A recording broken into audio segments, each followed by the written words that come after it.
Magandang gabi, Pilipinas. Bayan inunahan na ni Sara Diskaya ang paglabas ng arrest warrant at kusa na siyang humarap sa National Bureau of Investigation. Kasunod ito ng anunsyo ni Pangulong Ferdinand R. Marcos Jr.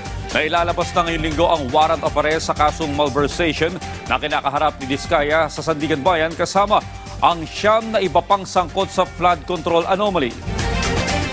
Para sa update, nasa linya ng telepono si Bien Manalo sa NBI. Kamusta ang sitwasyon dyan, Bien? Yes, Audrey, Dayan, ay ilang oras matapos ihayag ng Pangulo na nanabas na ang warrant of arrest laban kay Sara Diskaya. Personal siyang humarap ngayong araw dito sa National Bureau of Investigation Headquarters sa Pasay City. At base sa nakalap nating impormasyon, bandang alas 10 kaninang umaga nang magtungo siya rito sa NBI. Ito'y matapos atasan ni Pangulong Ferdinand R. Marcos Jr.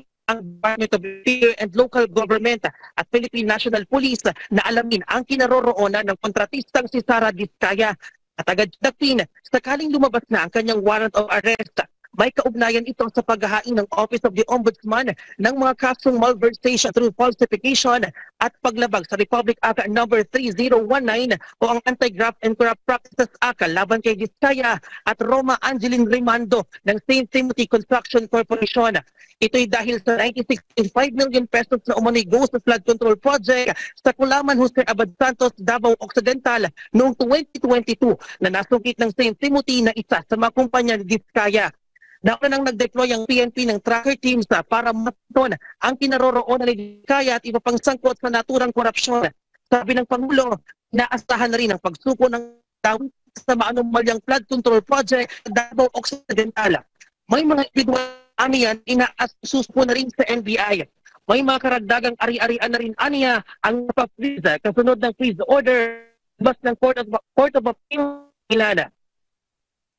Ay siniguro naman ng Pangulo na patuloy na tutugisin ang mga sangkot sa malawakang korupsyon sa flood control project sa bansa. At sa ngayon, Audrey, Dayan Ice, wala pa tayong impormasyon kung nasaan na si Sara Diskaya. Pero sabi naman ng NBI, maaari pa siyang lumabas ng NBI dahil wala pa namang formal na warrant of arrest laban sa kanya. At yan ang update mula rito sa NBI sa Pasay City. Balik sa inyo dyan sa studio. Maraming salamat, Bien Manalo.